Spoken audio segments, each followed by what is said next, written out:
Thank you so much for joining me. I'm really excited to talk to you today and hear all about the work that you're doing. If you could please take a minute and introduce yourself and tell us about your nonprofit journey. What led you into this work and what keeps you inspired today? Oh, that's a really big question. Good morning. Thank you for having me. I'm so excited to be here. My name is Tamara Larson. I spent my whole life in not for profit and education. It's just one of those fields that has been so inspiring and so rewarding. Maybe not so much making me rich, but you know what? Rich in many ways that matter more than perhaps my bank account. I started my journey as a young child. My dad always said to me, the world needs to have people to give back when we are in a position of privilege. So it's very important that we give back and offer a hand up and treat people with dignity. On my journey, I've worked in many different organizations, done a lot of contract work. And how can I use my time and talent and treasure in a way that's impactful? So, a few years ago, when the pandemic hit, I thought, you know what, I'm doing all this volunteer work as a Rotarian and other places and small contracts, but how can I really be impactful? And as someone who's faced a life threatening work situation due to safety concerns, I thought, you know what, I don't want anybody else to go through this. So I decided that I would get involved and trained and understand psychological health and safety and mental well being and work to create programs and interests and workshops and tools for organizations to build cultures of wellness and understand how important mental health is. So I founded Tamara C. Larson Grow Leaders, which actually started out as a for profit consulting firm, and we still do consulting. But it has morphed into a social enterprise in creating social impact and social innovation and building community through leadership development, mentorship, and education. And along the way, I've been working with Rotary in human rights spectrum and education programs. So, working with the Canadian Museum for Human Rights and being a co-chair of the Rotary Adventure in Human Rights program, I thought, you know what, we can take this human rights leadership and global citizenship programs and create peace education across our country. So, I founded the not-for-profit called Learn Peace Canada. We work with educators, educational institutions, we do professional development for teachers, we work with young leaders and students across the country and community organizations in peace education forums built on the foundation of safety, health, and mental well being. So, my organizations work hand in hand, and our teams build strong cultures and inclusive cultures that create safe spaces for brave conversations, learning, building community, and a world leaving no one behind. I love that. And having brave conversations is so important right now. I think there's so many crucial conversations we have Mm, to have in this reality. And I think creating those spaces is fundamental for us to be able to go together in this work. yeah, So kudos it to you. is. I'm really excited to see where you take some of those pieces. Thank you so So much. what out of all of that, because that sounds like a really big job, what's the part of the work that lights you up the most? Is there like a story or a project or a moment that reminds you of why you do what you do? Oh, there's so many. When you look at people and you see them struggling and you see them saying, Tamara, I just don't know what to do. I don't know where to go. I think mostly when you work with young people, and I think sometimes they get a bad rap, but they live in a tough world. So it's easy for us from a different generation to say, well, when Mhm. I was that age, I didn't grow up with social media. I didn't grow up with all of that. You see these young people today, and they're very invested in a better tomorrow and in a better world, and they're far more knowledgeable about what that means. And the three things that they're interested in are social justice, which is a big topic. It could be anything on that spectrum. Sustainability, they want a better world, and mental health. They want a life balance. You can mentor one on one, you can do group work. But when I look at the work that I do with these young people, in particular, a young woman, she was really struggling with, where do I go with my life? What do I do? How can I make this happen? And you have simple conversations. You listen. And then all of a sudden, you say one thing that you think has no impact. And yet, here you go. It changes their life. They say, Tamara, you inspired me after this week to go back to my community. And I started a service club in in my school because there was so much bullying. And I just didn't want to deal with that. I wanted to change that. But the one I think that's inspired me the most is this young lady who came from Europe, and she was this dynamic young woman. And Europe is a very different culture than we have, but she came here and she was so dynamic. I thought, wow, I wish I was as brave as she is. But she came here one summer and she was part of the program that we were offering at the Canadian Museum for Human Rights. And she was just this leader and she was there. And then she went back to Europe and she's going to the University of Edinburgh. Cool. And she decided that she wanted to do a food waste program because food security is an issue. So she worked with this university in helping them create a food security program and less food waste and supporting the community. And I was astounded that she just went and did that at age 19. Then she came back and worked for me for a summer. She came back to Canada. She worked for me for a summer as an intern.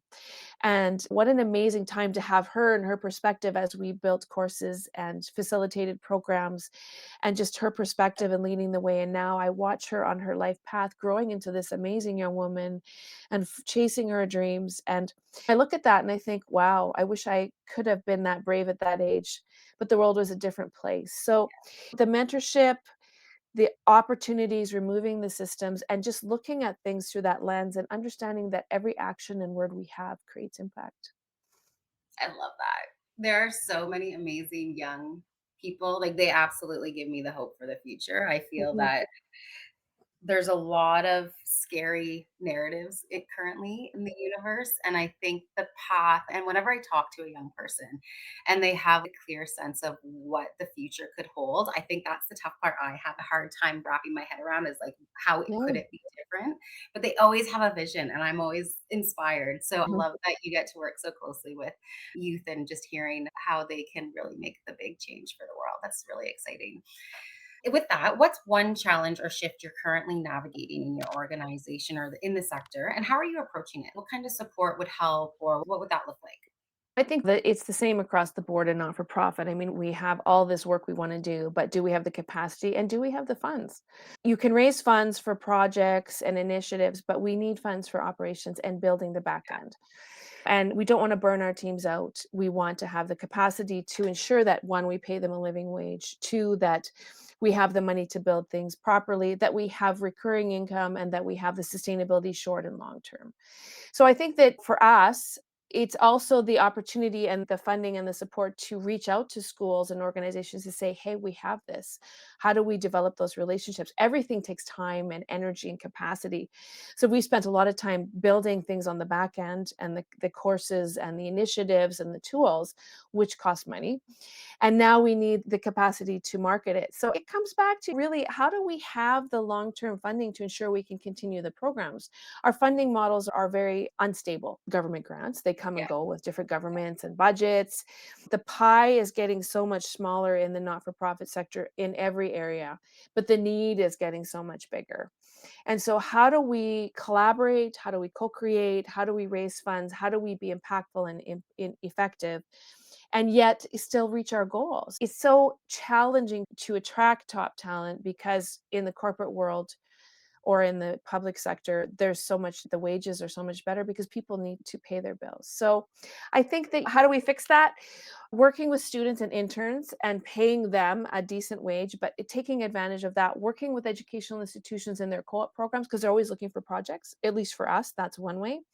Can we collaborate with the other organizations in the not-for-profit sector, which we're doing, to share resources, or we can do this and you can do that, because you can't necessarily afford full-time people in every area, but working on that.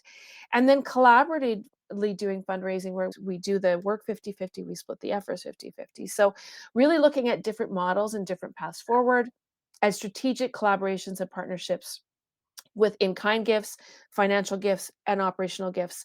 And it's a new model. It's been so competitive for so long.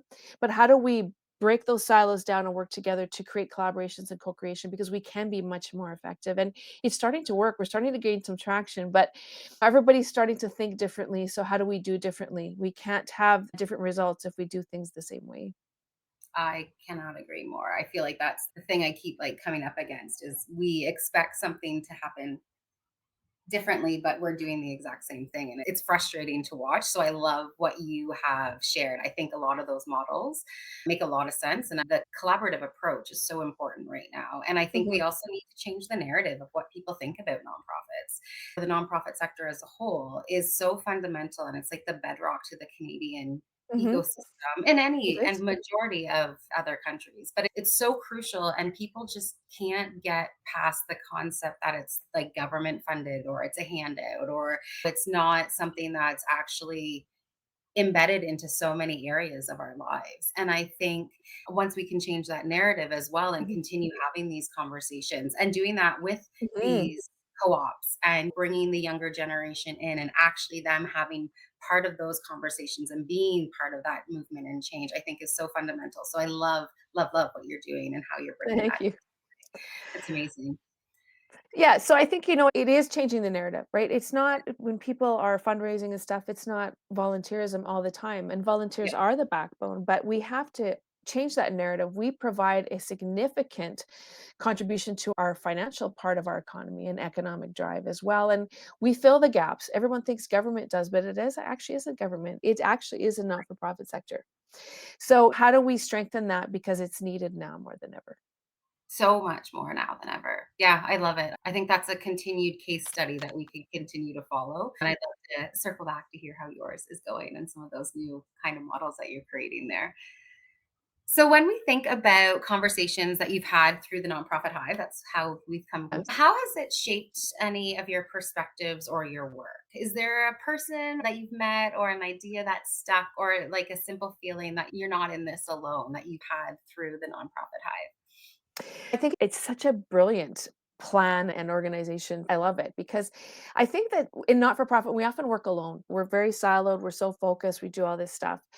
And I don't know if there's been one specific conversation because I think there's been so many, but I think that having those conversations, connecting with people, whether it's here in Canada or outside of Canada, we're all facing the same challenges Mhm. and hearing that we're not alone and sharing ideas and just that collaboration and sometimes that just very different perspective and not being mired in what we have the geopolitical landscape that we're facing or economic challenges. For me, it's just what that half an hour once a week or more or less, whatever time we have, it gives me that spark so that I'm like, you know what? Yeah, I can do that. And we've been sharing resources with a couple of people and the connection, and then saying, oh, I know this person, I'll connect you with that person in the same way. So it's just that one conversation sparks hope, it sparks idea, it sparks inspiration. And there's been some really powerful connections outside of that, just from, hey, I know this person who would really align with you. So it's the connection and it's the community. Because sometimes I feel like, who's my community? Who's my tribe? Where's my village? And yet, the hive has provided that space for growth and connection. And it is so incredibly valuable, much more so than I thought.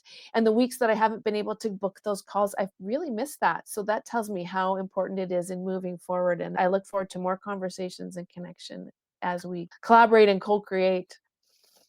I love it. I think you said something around like when you're working alone or it feels like you're in like isolation and silos, you don't always know who your community is. I think that's fundamental for me. I was having a tricky time at work and I work from home. So I just Mhm, felt like I had no one to talk to. And then I jumped on a nonprofit Hive call and I was like, oh, I can actually share some of my frustrations and or challenges mhm. in a safe space Yes. without feeling like it was going to come back to me. And I totally appreciate what you're saying there. I feel like it's just broadened Yeah. our community. I think it provides that safe space for some brave conversations, Yes. And some of the work we do is heavy because we do fill the gaps. We see the challenges people and the hurt. We also see the hope and the inspiration, but sometimes we just need that little bit of spark and that space to just whether it's to vent, to share, to be inspired and it's just provides that opportunity to connect because there really isn't in the not for profit. We can't have these big conferences. We have no money to travel and put them on and taking advantage of technology and being able to connect with people around the world matters so much. As women, the majority of not for profit is women. Yep. And we carry a heavy load, whether it's at work, whether it's in the not for profit space, whether it's at home. So it's about women supporting women. It's about building that sense of community, and it just matters. It really does. It's true. All right. Those are great. Thank you so much for that. And I'm just curious, what's one insight, resource, or mindset that's helped you recently and might help others in our community too? So something others can learn or be inspired by. Oh, I don't know. I haven't felt very inspired lately, but you know, I think that it's about reaching out and asking. I think that we're not alone. And I think that I have found, and I'm not very good at this, but I'm learning that you reach out and have conversations. You ask questions. You say, hey, I need help with this. Hey, I have this great program I want to share. Would this be of value? Getting the feedback. So when we look at the work we do, how Mhm. can we create community? And is there somebody or something we're missing? So having that conversation, having that ask that question and just saying, let's have coffee, let's talk. I have this idea, whether it's a young person, whether it's someone here. And I found sometimes that people that don't work in the field that I work in, that work in something entirely different, say, hey, what do you think of this? Would this work? So I would say ask the questions, reach out, connect, collaborate is the one thing that I have found that's really helped me as we look at how do we pivot, how do we bring everything together, what do people need? Because we need to meet people where they are and Yeah. understand what they need. Because I think we get so entrenched in what we're good at, which is good. We forget that others don't have that same knowledge and maybe we're missing something.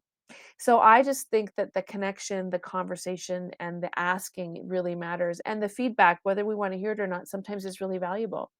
And when we're delivering it and offering that, please be kind, use That's kind words. yes, 100%. I love that though. I think it's so true. When you're willing to put something out into the universe, I'm always surprised what comes back at me, Yes. and usually in good ways. And if it's not, there's probably a reason why. And I think it's okay if it's not good, yeah, and exactly. because I think that we learn from that. But when we put our heart and soul in something and put it out there, that's we're being really brave here, people. It comes back to us. But I'm always surprised what comes back. And I shouldn't be, but you're right, it's always good. But if there's something that we need to learn, I think it's good to learn too. There's no harm, and we're never too old to learn. I No, think I'm a sometimes huge proponent of lifelong learning. And I think that learning is not just in a classroom, it's in what we do and the feedback we get. And I was surprised in a workshop I did this week with young people about being an upstander and teaching them what that means and how to do it safely. And this one young woman said to me, education is a privilege. And she's not from Canada, she's not Canadian. I thought, that's interesting because education shouldn't be a privilege. It's actually Mhm. human right. But if that's her perception, and it was, how do we change that narrative? How do we ensure that people don't see young people, old people, that education is not a privilege? It is a basic, fundamental human right. So I learned something in that conversation. So Yeah. always learning, always listening. So listening to understand, meeting people where they are, and simply just throwing it out there. Be brave. Be brave. What a great way to end this conversation. Thank you so much, Tamara. I love the direction you're going, what you're bringing into the universe, what you're bringing into the sector. I'm really excited to follow your story and your journey even closer. And I just wish you all the best. Thank you so much for Well, joining. thank you so much, Nicole. I look forward to seeing what the Hive does, connecting and continue working together because, it takes a village. Yes, please. Thank you so much. Have a great day. Thank you. You too.